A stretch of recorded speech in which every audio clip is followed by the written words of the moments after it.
Skripsi Penciptaan Karya Produksi Program Diploma 4 Sekolah Tinggi Multimedia MMTC Yogyakarta tahun 2023. Tamago episode Idol Lokal Rising Up oleh Fanny Krishna Justitio dengan nomor induk mahasiswa 01918142148. Trivika Oktavianisari dengan nomor induk mahasiswa 0191814211171. Skripsi Penciptaan Karya Produksi Program Diploma 4 Sekolah Tinggi Multimedia MMTC Yogyakarta tahun 2023. Tamago episode Idol Lokal Rising Up oleh Fanny Krishna Justitio dengan nomor induk mahasiswa 0191814211148. Trivika Oktavianisari dengan nomor induk mahasiswa 0191814211171.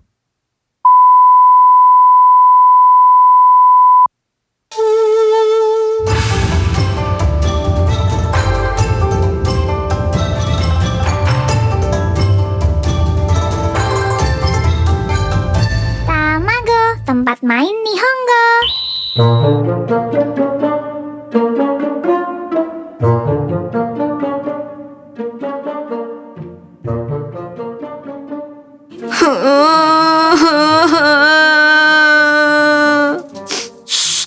Pagi-pagi ada drama apa sih kamu? Tamasan. Cowok aku. Nui tiba-tiba minta putus lewat WA. Katanya udah gak tahan lagi. Lah, gak tahan kenapa? Kata dia nafas aku bau wibu. Ya cowok kamu gak salah sih. Tamasan jahat banget. Udah, daripada galau, mending ikut Tamasan ke event aja yuk. Nah, gimana? Udah ngerasa kembali ke habitat belum? Iya, Tamasan. Seneng deh bisa lihat orang-orang pakai kostum lucu-lucu. Ada yang lebih lucu lagi loh, Gochan. Sini, kita nonton idol lokal yuk. Idol lokal.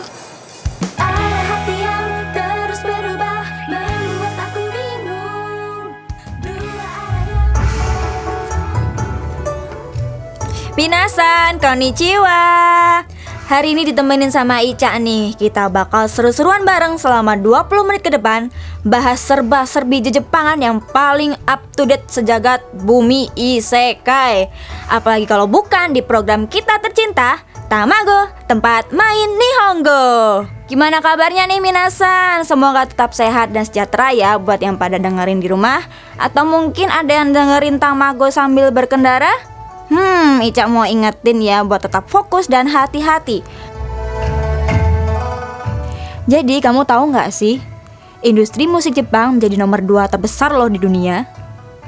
Penjualan album fisik di Jepang adalah faktor utama yang bikin industri musik di sana menjadi besar. Ya bisa dibilang industri musik Jepang menjadi jembatan Japan Wave yang sekarang ini lagi hype-hypenya secara global. Tapi kalau ngomongin industri musik Jepang, kayaknya yang paling khas itu grup idolnya gak sih? Contohnya di Indonesia nih, kita punya JKT48 yang udah debut dari tahun 2011 dan sampai sekarang masih aktif. Itulah yang menjadi bukti keberhasilan dari sebuah sistem idol group. Keberhasilan JKT48 di Indonesia ini menjadi inspirasi orang-orang di lingkup yang lebih kecil untuk membentuk grup idol baru yang bersifat lebih lokal. Kayak yang sekarang sering kita temuin di event Jepangan nih, yaitu ada penampilan dari idol lokal. Sebenarnya apa sih itu idol lokal? Sebelum kita bahas apa itu idol lokal, kita tes ombak dulu nih pengetahuan para pengunjung event Jepangan tentang idol lokal. Check this out. Halo Kak, boleh perkenalan dulu? Halo, nama aku Titan, umur 20 tahun, aku mahasiswa. Hai, nama aku Vira, umur aku 14 tahun, aku masih pelajar. Nama saya Arya, umur 14, masih sekolah. Sering ke event Jepangan gak sih Kak? Enggak sih. Enggak. Sering. Hari ini di event ngapain aja, Kak? Oh, ini sih lihat cosplay. Ya biasanya foto-foto sama cosplayer, kadang juga lihat perform dari idol. Foto sama cosplayer. Terus nonton semacam konser gitu. Mau tanya dong, Kak, tahu idol lokal nggak? Enggak tahu. Enggak. Tahu. Menurut gambaran kakak, idol lokal itu yang seperti apa? Idol lokal apa ya? Mungkin aku nggak tahu sih. Aku kan taunya idol K-pop ya. Jadi di bayanganku ya mungkin dandanannya kayak ya wow gitu. Idol lokal itu idola yang bisa menggambarkan musik dari daerah masing-masing. Tamago, tempat main Nihongo.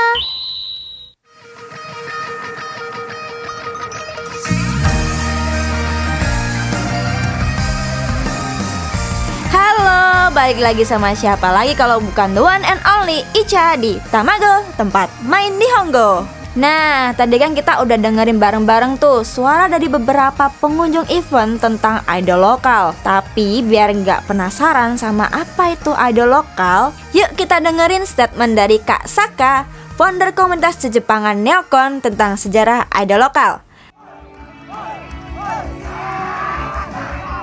Perkenalkan, aku Saka, salah satu founder dari Neokon.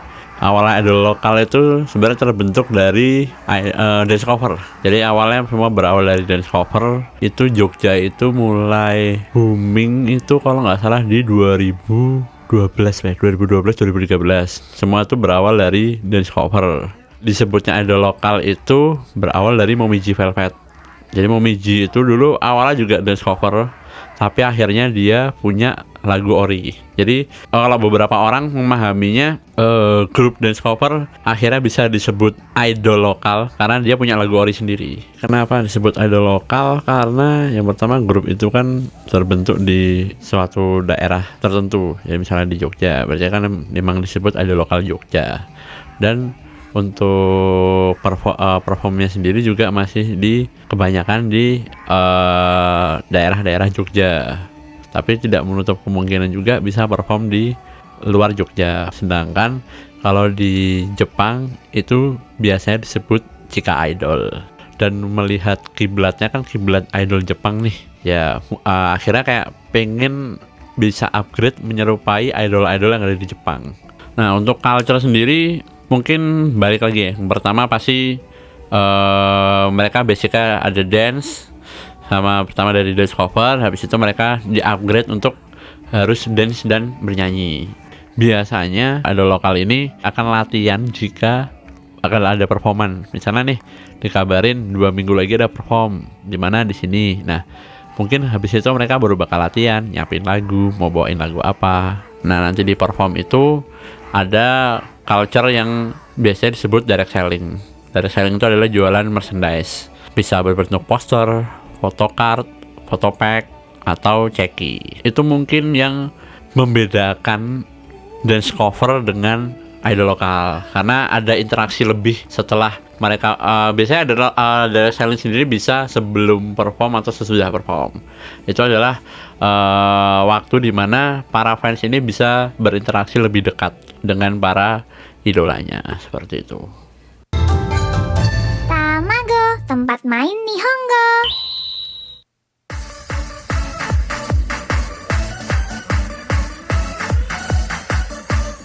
Masih bareng terus sama Ica nih di Tamago, tempat main Nihongo. Yeay, kita masih lanjut ya. Setelah tadi ada penjelasan tentang idol lokal dari Kak Saka, jadi makin penasaran gak sih sebenarnya gimana jalannya sebuah grup idol lokal? Apakah beda dengan grup nasional? Buat menjawab itu di sini ada Kak Saiful nih, manajer dari grup idol asal Jogja, Kohi Sekai, yang bakal membantu mengurangi rasa penasaran kita. Oke, halo, perkenalkan, nama saya Saiful. Saya di sini sebagai manajer Kohi Sekai. Itu adalah idol group berasal dari Yogyakarta dan saat ini masih aktif untuk perform di berbagai event-event di Jepangan. Sebenarnya kalau saya melihat idol lokal tuh sebenarnya kayak mereka punya kreativitasnya masing-masing. Dan ketika namanya lokal itu dibangun sendiri, itu pasti tiap grup punya kekhasannya masing-masing. Itu kelebihannya idol grup lokal. Dibandingkan mungkin yang udah ada label dan segala macamnya, pasti kan mereka terikat kontrak segala macam atau macam-macam lah. Tapi kalau ketika masih lokal, mereka bisa berkreativitas sesuai keinginannya. Yang bikin beda idol lokal dengan idol lain sebenarnya kayak kalau kita bahas band, ada band biasa dan juga ada band indie ya. Nah, idol lokal tuh sebenarnya seperti konsepnya kayak band indie gitu. Jadi kita nggak punya manajemen yang besar, kita belum punya backingan yang kuat juga, tapi kita berusaha ngebentuk grup ini supaya bisa tetap survive gitu. Jadi bisa tetap promosi segala macam rilisan kita seperti itu, tapi memang tahapannya masih kayak indie gitu. Ya pada umumnya seperti sebuah performer ya, mereka pastinya promosi di sosmed, promosi di teman-temannya juga gitu. Basicnya itu sebenarnya. Cuma memang nanti tiap idol group punya caranya masing-masing. Sebenarnya kalau untuk idol group itu ada dua ya. Ada yang memang dibentuk oleh membernya sendiri. Jadi membernya ngumpul terus kemudian membentuk sebuah idol group. Ada juga yang memang dibentuk oleh manajemen atau ada orang yang scouting para member-membernya. Jadi biasanya memang dua kategori itu. Terus kemudian kalau untuk OHI sendiri, kalau saya kebetulan yang scouting member-member. Jadi kita cari member untuk dibuat menjadi sebuah idol group. Gimana awalnya scouting membernya itu? Jadi waktu itu targetnya adalah rilis rilis album malahan. Jadi kebetulan waktu itu ada yang sponsorin recording gitu kan. Terus berarti mau nggak mau single ini harus bisa rilis cepat dan juga bisa diterima dengan cepat. Oleh karena itu makanya member yang aku cari pun member-member yang udah siap. Jadi kalau dari track recordnya sebenarnya para membernya ini sudah malang melintang lah ibaratnya di dunia performer di Jepangan gitu. Jadi itu kategori yang aku ambil gitu, yang memang udah siap.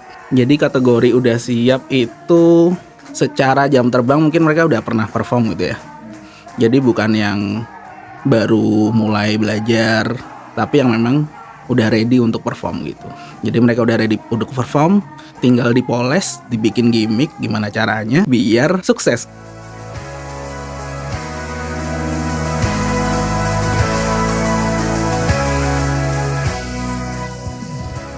Minasan, setelah tahu gimana cara kerja idol lokal, nggak lengkap gak sih kalau nggak ngomongin musik dari grup idol lokal itu sendiri? Apa sih yang bikin musik idol lokal ini punya ciri khas yang menjadi pembeda dari musik lain? Biar kejawab dengan baik dan benar nih, Tamago punya DJ Sadam yang udah melalang buana sebagai produser musik yang bakal jelasin itu semua. Stay tune!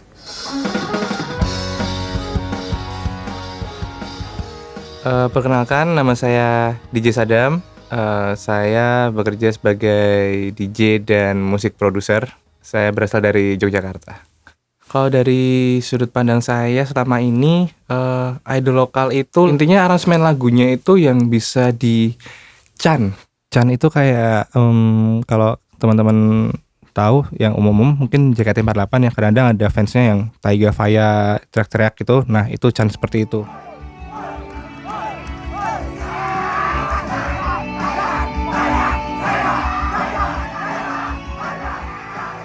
Nah, lagu-lagu idol lokal pun seperti itu. Kita harus bisa ada beberapa part yang ini bisa di-chan sama fansnya nih.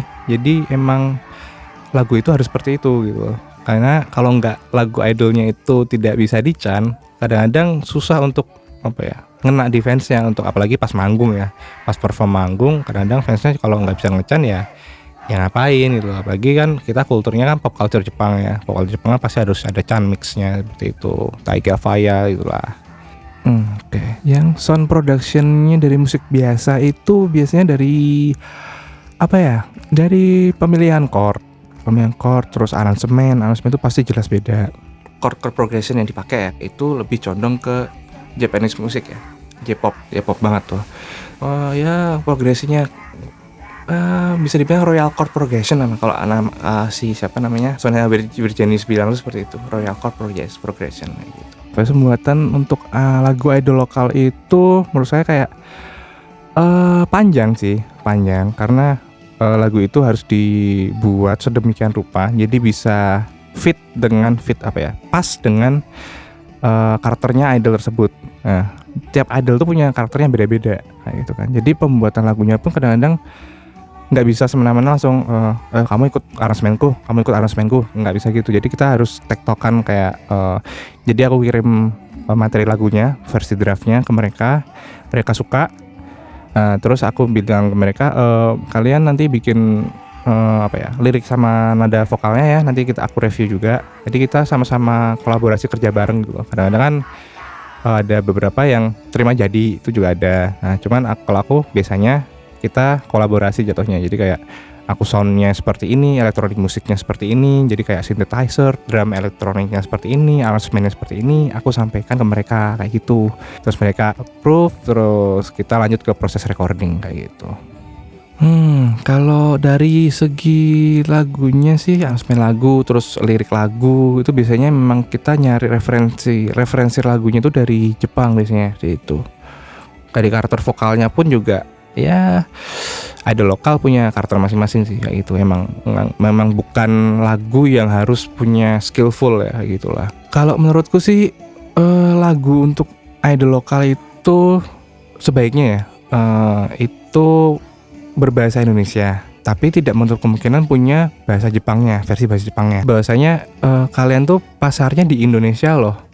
Kalau bisa pakailah bahasa Indonesia. Jadi memang tidak harus tidak harus dengan bahasa Jepang only gitu ya. Tapi kalau bisa 3 bahasa itu dipakai lah tuh. Jadi nggak semena-mena harus ini enggak sih. Cuman untuk pemilihan kata-kata dalam lirik itu kita lebih ke cerita-cerita yang bisa dipakai di anak-anak di Indonesia, fansnya di Indonesia gitu loh. Jadi generalnya di Indonesia tuh dapat. Karena kan nggak mungkin dong kita langsung ngambil tema yang temanya kulturnya di Jepang banget, kan nggak mungkin kayak itu. Tapi kita harus ngambil yang temanya emang kulturnya, kesehariannya, atau ya relate sama orang-orang Indonesia. Genre yang lagi in lokal apa ya? J-pop berbalut dengan band sih. Band dalam artian gini ya, instrumen yang dipakai itu adalah elektrik gitar, bass gitar, terus aransemennya juga ya pop band lah, anggaplah gitu, benar-benar full band kayak gitu. Tamago, tempat main Nihongo.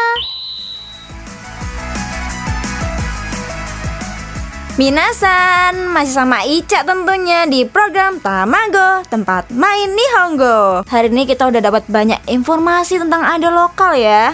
Kayak yang pertama tadi ada Kak Saka yang menjelaskan sejarah idol lokal yang mulanya dari dance cover, terus berkembang jadi idol group. Tadi kita juga udah dijelasin sama Kak Saiful tentang strategi promosi direct selling ke penggemar dari idolnya. Dan juga ada Kak DJ Sadam yang udah menjelaskan sound design dari produksi musik idol lokal. Ternyata pembahasan grup idol lokal ini cukup menarik ya. Semoga idol lokal kita rising up dan bisa menjadi sebesar idol group yang ada di Jepang ya. Dari episode ini semoga Ica dan juga kamu bisa mencontoh etos kerja idol group yang tinggi sehingga bisa berhasil seperti mereka sekarang. Oke, setelah ini masih ada curahan hati anggota dari idol lokal nih. Tapi sebelum itu Ica harus pamit dulu nih. Ica pamit undur diri, sayonara.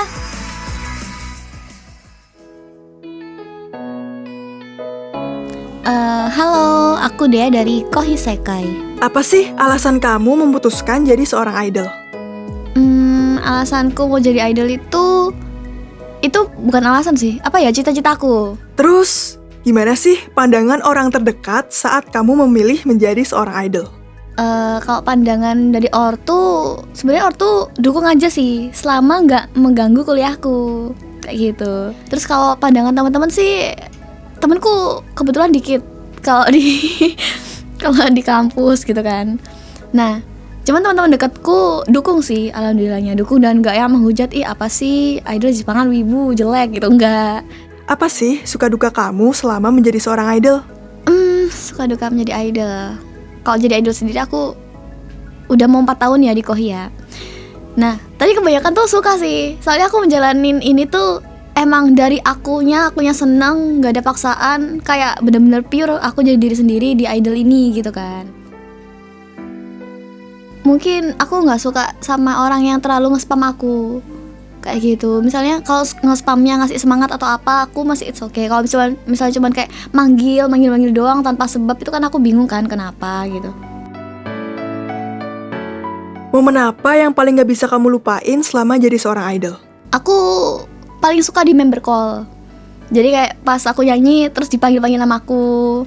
Terus habis itu pokoknya semua, aku kan juga punya fanbase. Nah, anak-anak Dealova tuh suka bikin project buat aku. Itu aku seneng banget. Terus kayak ngerayain ultahku. Pokoknya selama di Kohiseka ini banyak kenangan-kenangan yang manis sih. Jadi aku gak tahu, aku kayaknya mau selamanya jadi idol. Apa harapan kamu ke depannya? Salah satu wishku yang belum tercapai itu perform di Jepang. Itu kayaknya kalau aku belum perform di Jepang gak mau grade.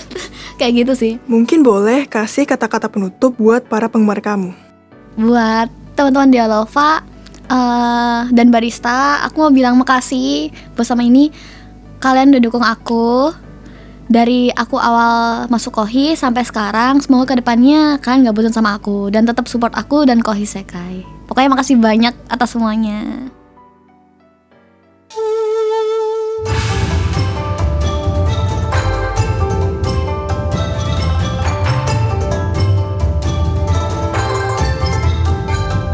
Tamago, tempat main Nihongo. Skripsi penciptaan karya produksi feature radio. Tamago episode Idol Lokal Rising Up. Produser Fanny Krishna Justitio. Pengarah acara Trivika Oktavianisari. Penulis naskah Trivika Oktavianisari. Penyunting suara Bintang Utomo. Pengarah musik Trivika Oktavianisari. Penyunting visual Erik Azanur. Koordinator talent Fanny Krishna Justitio. Penyiar Ica. Dosen pembimbing skripsi Edi Giantoro, SE MSI. Dina Dwika Oktara, MSI. DRA Sri Hastuti, MSN. Herianto, SE MSI.